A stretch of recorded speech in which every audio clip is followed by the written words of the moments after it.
helping today's entrepreneurs stay on top of the latest digital marketing trends. I'm David Bain, and this is Digital Marketing Radio, episode 140. Why is everyone ignoring your content? DigitalMarketingRadio.com. Today's episode is brought to you by Aweber. Build your email list, engage your subscribers, do email the right way. I've arranged a special deal for all Digital Marketing Radio listeners, and that's a 60-day free trial with the email marketing software provider I use, Aweber. Lock in your 60-day free trial, plus view a video that I've recorded on the 3 reasons why I use their service at aweber.com/DMR. So just go to aweber.com/DMR to get started today. The big interview with David Bain. Today I'm joined by a UK digital marketer with a passion for digital communications. He's currently an SEO account manager based in Yorkshire, England. Welcome to DMR, Dan Taylor. Happy to be here, David. Yeah, great to have you, Dan. Well, thanks for joining us. Well, you can find Dan over at keywordsandjargon.com. So, Dan, I'm sure everyone's been there. You press the publish button in your content and then... So, why do so many content marketers struggle to get traction with their content? I mean, Rand Fishkin has got a famous quote out there, which probably everyone has seen, and it is the quote that I hit publish and everyone just came to my blog. Yeah. Now in 2016, we all have new challenges. There's ad blockers coming in, but I still think there's 3 challenges which were existing probably as far back as 2014, which are still with us now, and their differentiation, the quality and relevance of content, and as how content can actually be controlled by the users who receive it themselves.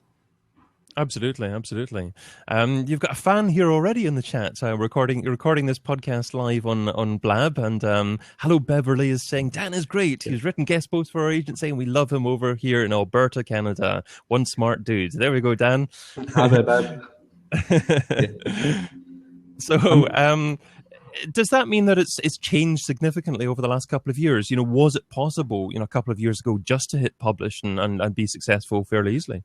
I mean, I think if we're honest as ourselves, as marketers, we know that every piece of content we produce isn't going to hit every single audience member and be engaged with by every single audience member. We specialize it and target it in a way that we hope it will be engaged with enough to achieve goals, whether it be website visits, sign-ups, newsletter sign-ups, that sort of thing. But the challenges are not really addressed correctly, in my opinion. I mean, I still think there's issues with it isn't necessarily the content we produce. I mean, we can produce great infographics, great blog posts, great guides, but then if we go about distributing it in the wrong way or distributing it to the wrong segments of our audience, it's just the great content might as well be a bad piece of content. Okay. So is the type of content that is successful now different compared with what you could be successful with a couple of years ago, though? I still think the same pieces of content can still be successful if targeted towards the correct audience members. I mean, everyone engages with things in different ways.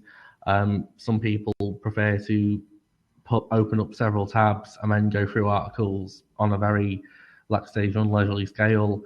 One of the themes coming through I've seen this year is the too long didn't read sort of news segments coming out of like the shorter news bites of things. But by the same token, the content isn't the issue. I think it's about the distribution of the content and the actual quality of that distribution. Okay. So it's not about how long it is, because I mean, some bloggers say you have to write 2,000, 3,000 words blog posts now to be really successful, to raise your head above the competition. But that's not necessary, you say? I mean, from an SEO point of view, we always recommend, say, to our clients to go, if you're going to do a blog post, make sure it's at least 500 words, make sure it's good quality and it's not thin content so it doesn't get impacted by Panda. We recommend to some clients that they focus on doing a longer form piece of content, like a nice guide, and doing one of them every week or fortnight rather than churning out lots of little pieces of content. Yeah, because I mean, blogging is really a CMS now. You know, it's just a way to actually publish content online, and you can deliver any type of content really as well. So it's more about I guess the audience that you're dealing with and what kind of content that they like to consume. Yeah, I mean, if you use Facebook, for example, if you're a brand on Facebook and you might have 20,000 followers on your actual page, if you're churning out the same sort of content, just a link to a blog post, link to a blog post, link to a blog post, eventually people start to suffer with a brand fatigue. They'll go on a page or see it in the news feeds and it's the same sort of content each time. It's not broken up with anything. The visuals might be quite similar that are used, just with the same sort of template. And eventually people sort of start to zone it out and sort of become almost blind to it and have that inbuilt filter. Absolutely. There's a question here in the chat saying, do you suggest that as a brand manager, I have my brand create a blog on their website, or is a Facebook page enough for them? I mean, I guess it depends on also how engaged people within the organization are likely to be in terms of actually writing content themselves.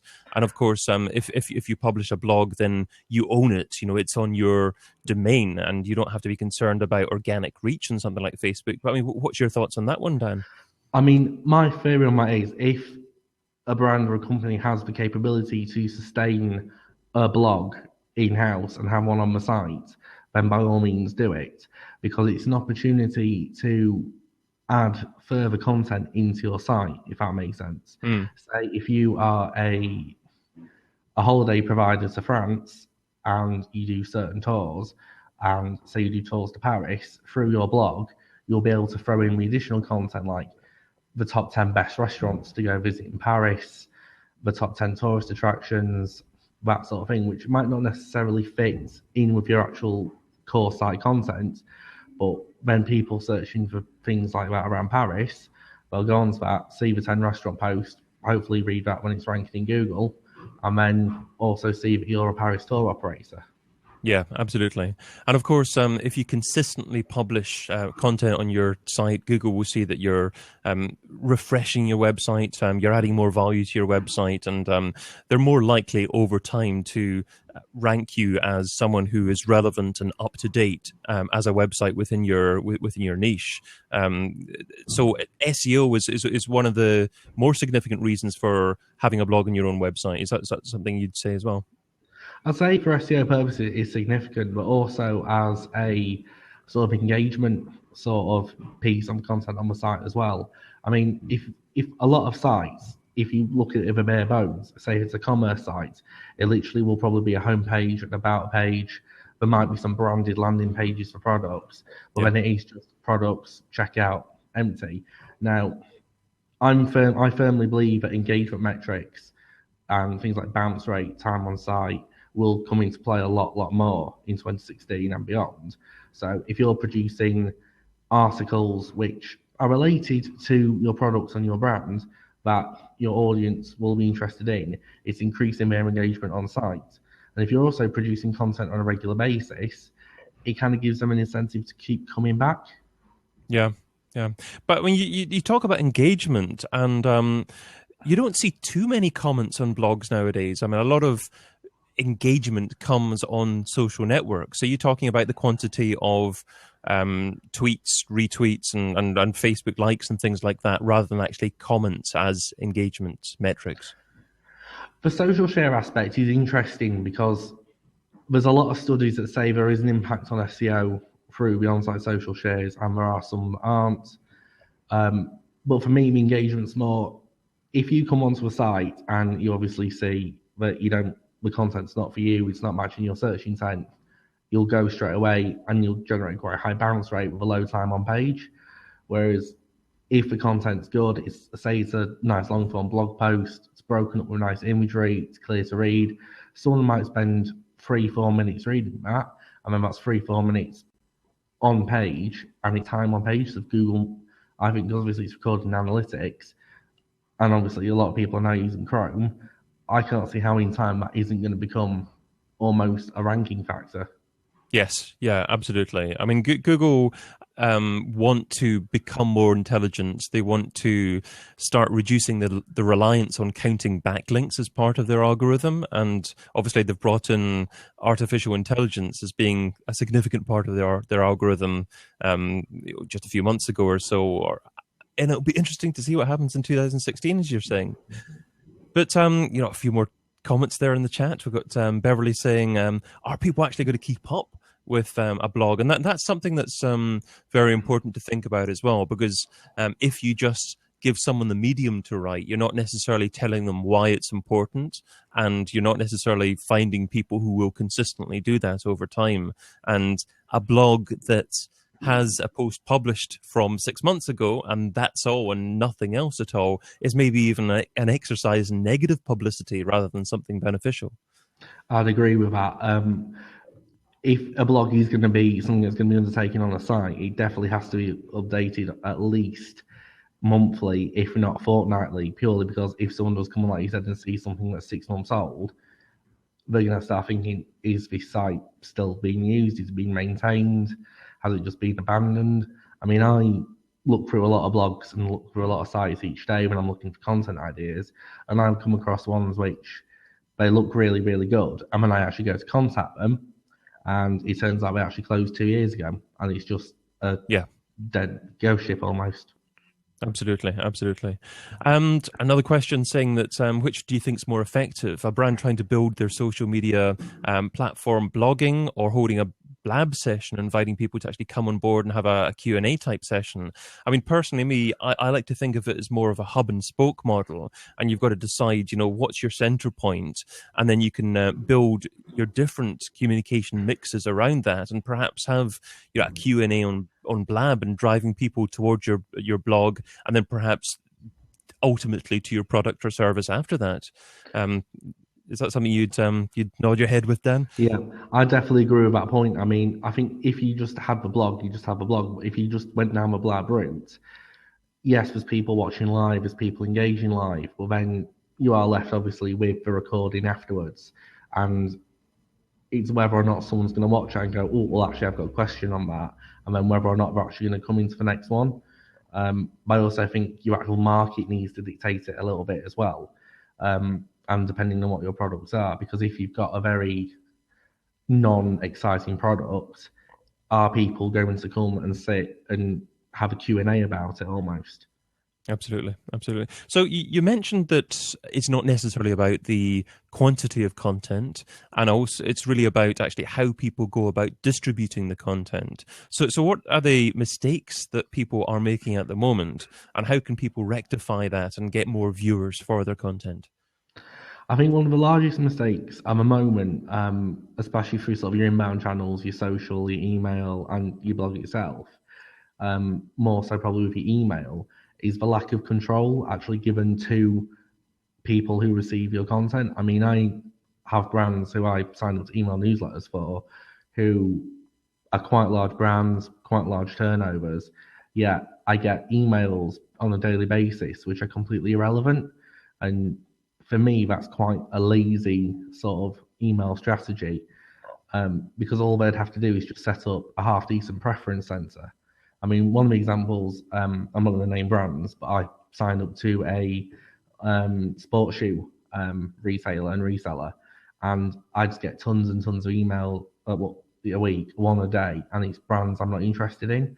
If they had a preference center, I could select what brands I was interested in, then all they'd use is dynamic content in email, then I would instantly start getting emails which I'm interested in and I'm more likely to engage with.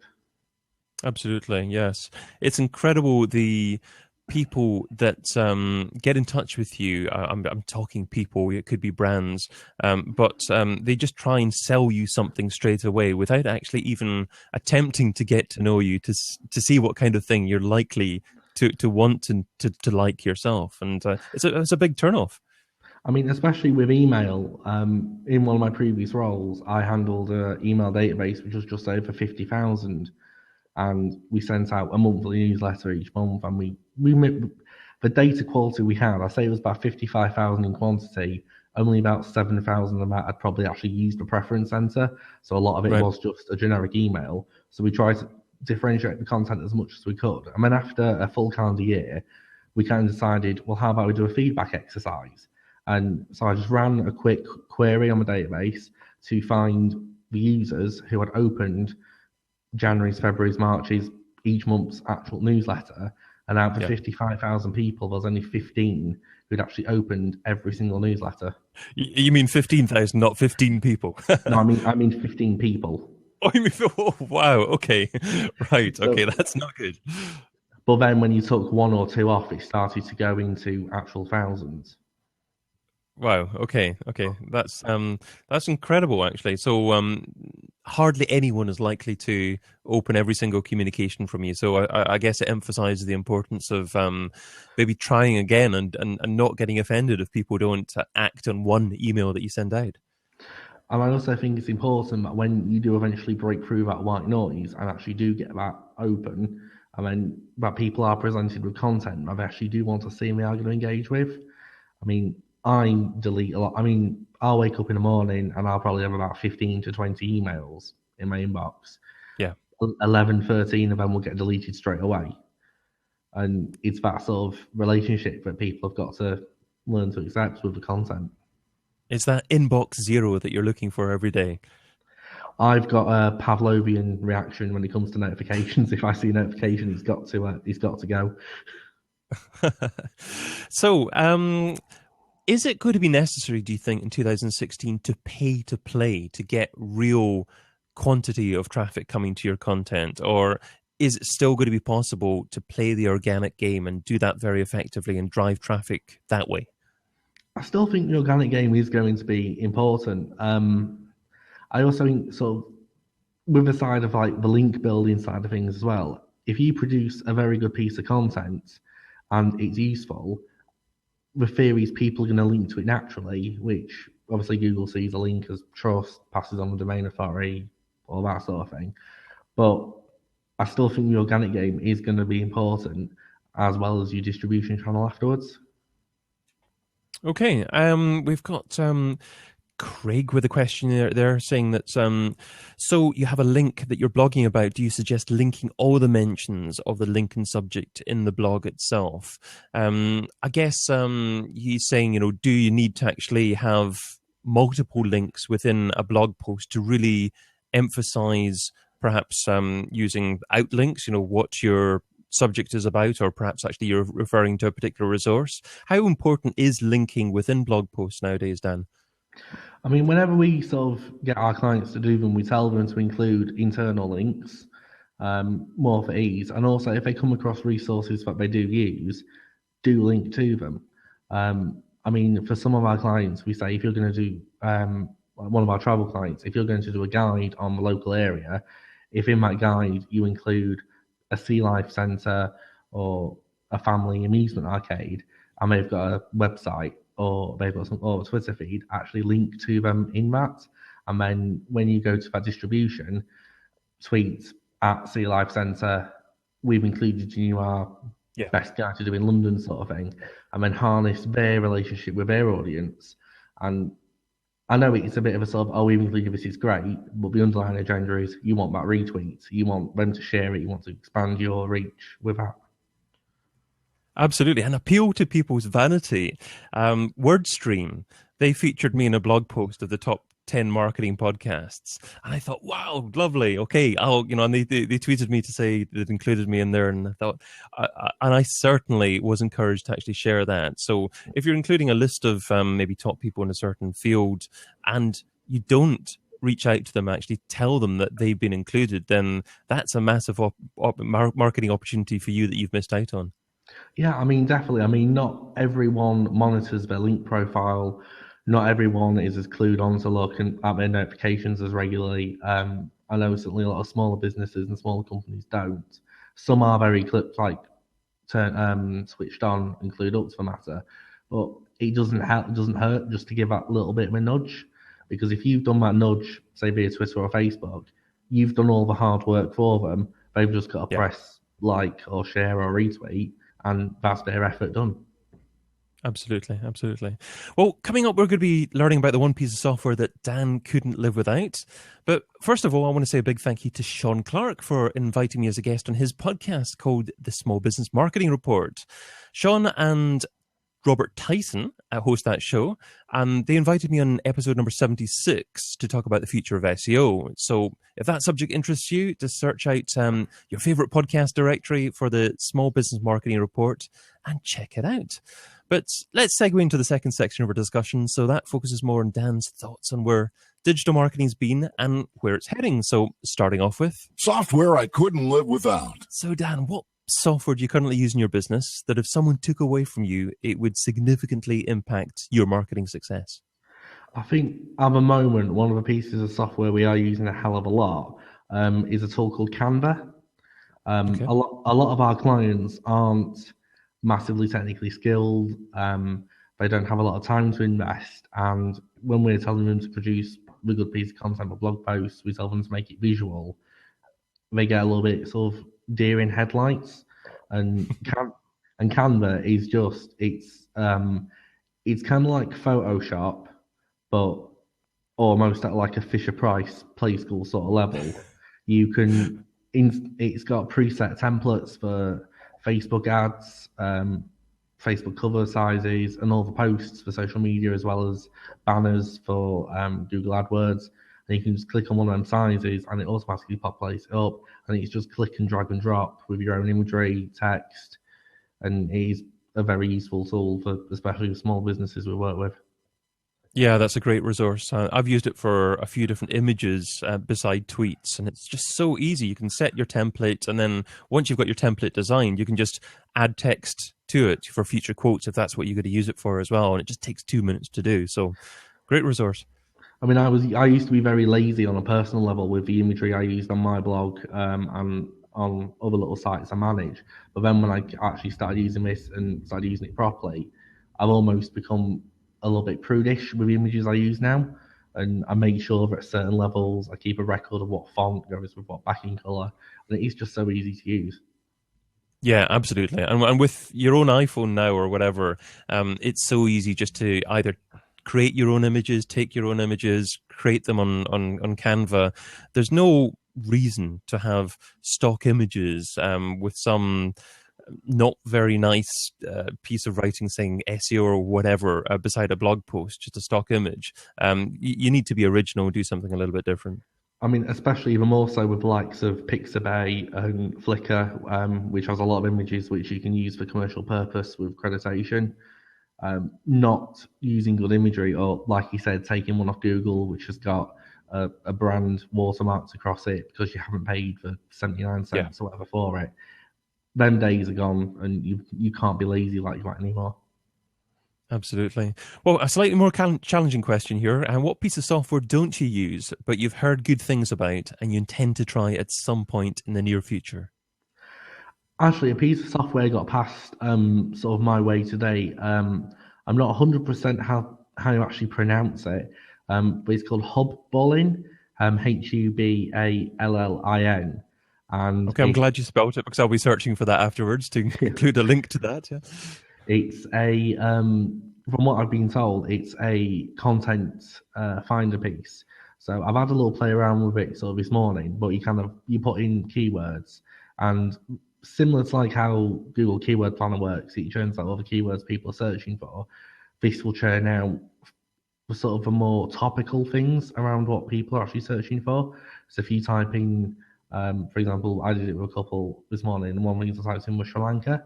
First thing you started coming out with was, rather than your typical Sri Lanka stuff, it was like, what is the capital of, what is the language, what is the food, what is the cuisine.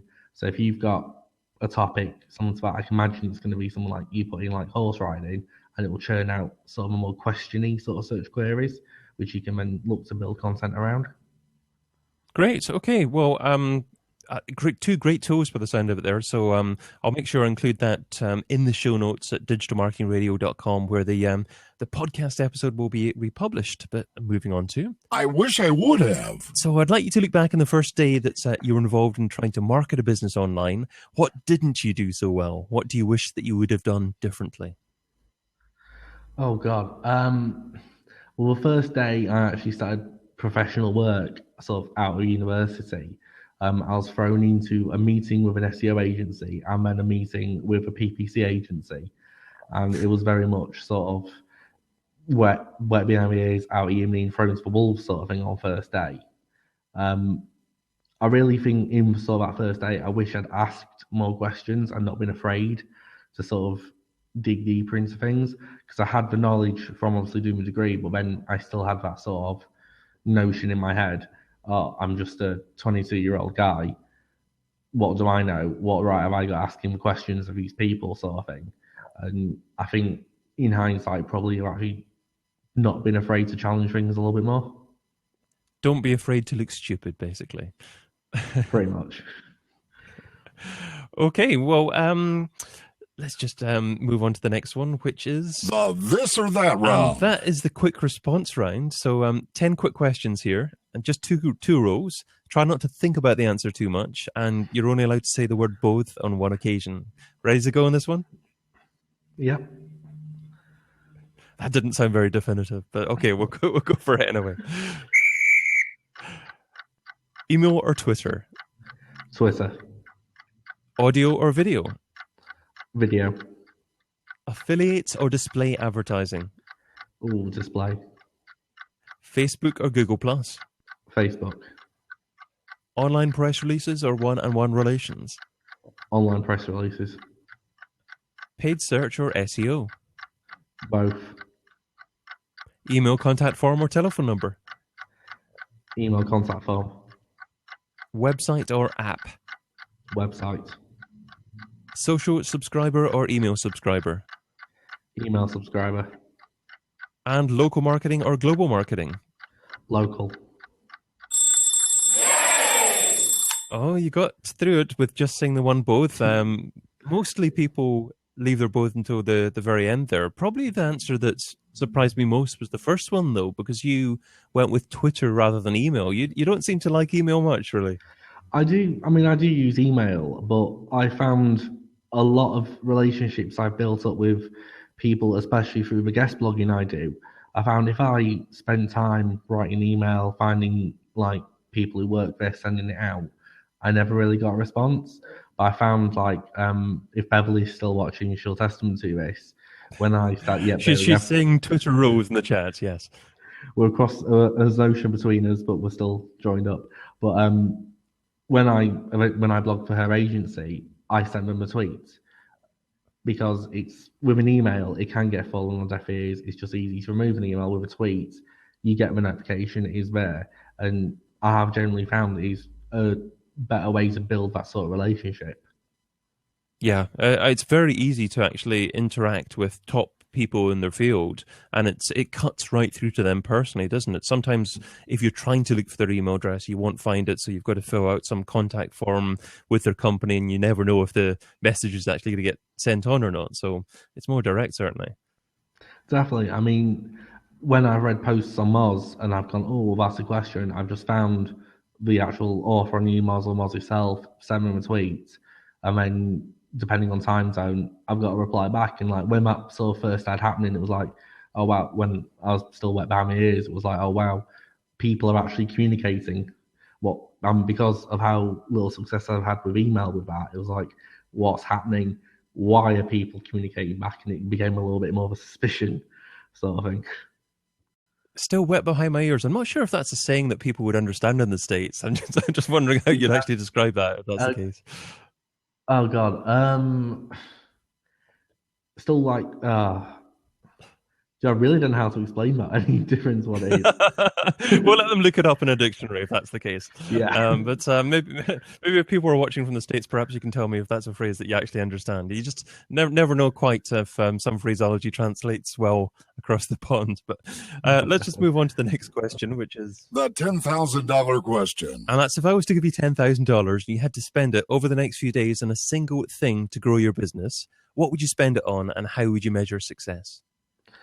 Oh, with single thing, I would probably go for an investment towards sort of tech, and probably build. And I know that's not a single sort of thing, but I'd build up more. I mean, we use Macs anyway. But I'll just improve, like double Mac up, and improve the actual computing capabilities that we have. Because I think with marketing, a lot of emphasis gets put on the actual gear you've got, but if you've got good sort of gear, good bandwidth, got everything to actually do what you want to do, your capabilities is actually within yourself. So I could look at spending 10,000 more on a PPC campaign or something like that. But if your product's good and what you've actually got to share is good, then you just need that capability. That's intriguing. So essentially what you're looking to do is make people who are working there more efficient and enjoy their working life more. And by doing those two things, you know that they'll be able to deal with more customers and your business will be more profitable anyway. Effectively, yeah. I mean, I'm going to use your microphone as an example. You're using, from what I can see, the standard Apple sort of headphones as well. Most of them come with a microphone connected, but the actual microphone you've invested in enables you to do the digital marketing radio more effectively. It muffles out the background noise. It enables you to have a higher quality product at the end. Whereas the actual quality of the product itself isn't driven by the microphone, it's driven by you. We've had clarification that they do say wet behind the ears in the States as well. So phew, that's all right then. I'm just concerned about being understood in as many areas as possible. That's good to know. Thank you, Meg. Well, I reckon that just takes us on to my number one takeaway. So, Dan, you've offered a lot of great advice in our conversation, but what's the number one takeaway? What's the single most important step that our listeners need to take away and implement in their own businesses? I think the biggest thing they need to do, sort of especially with content this year, is to actually invest time in looking into the analytics, looking into the data, and learning what your audience is actually saying back to you. If you're putting out a lot of Facebook posts and they're getting good engagement in terms of likes, yes, that's good. But if it's the same people liking it every single time, your actual reach isn't growing. With your blog, especially investing some time in analytics itself and looking at what pages aren't performing, why they're not performing, seeing what keywords they're coming up for in Search Console, and investing time into actually creating good pieces of content and then maintaining it. Excellent. Okay, so stop batting and just keeping on hitting balls without actually knowing exactly precisely what's working and what's not, and refining what you're doing. Definitely. Oh, brilliant. Well, that takes us to the end of our discussion today. So thank you so much for your time and your advice. What's the best way for our audience to find out more about you and what you do? The best way to sort of get in touch with me would be through Twitter. My handle is Danny_Taywitter. You can also find me on my website, which is keywordsandjargon.com. I've got all the contact forms, everything off there, or you can connect with me on LinkedIn, which is Dan Taylor. Or alternatively, I have got a link off my actual website because I appreciate Dan Taylor is a very common name. It's hard to optimize for that, is it? Yeah, pretty much. Okay, well, thank you so much for joining me again. I'll make sure that obviously there are links to all the resources that you mentioned there in the show notes at digitalmarketingradio.com. So yeah, thanks to Dan, and thanks dear listener too. If you enjoyed what Dan shared today, here's how you can help. Go to your friend's iPhone and go to the podcast app and search for Digital Marketing Radio. Click on the show, then hit the subscribe button and make them listen too. Finally, I'm also hosting another live show every Friday called This Week in Organic. So head over to thisweekinorganic.com and find out more about that. But that's all for now. Until we meet again, adios, and thanks again for joining me, Dan. Great show. Thank you.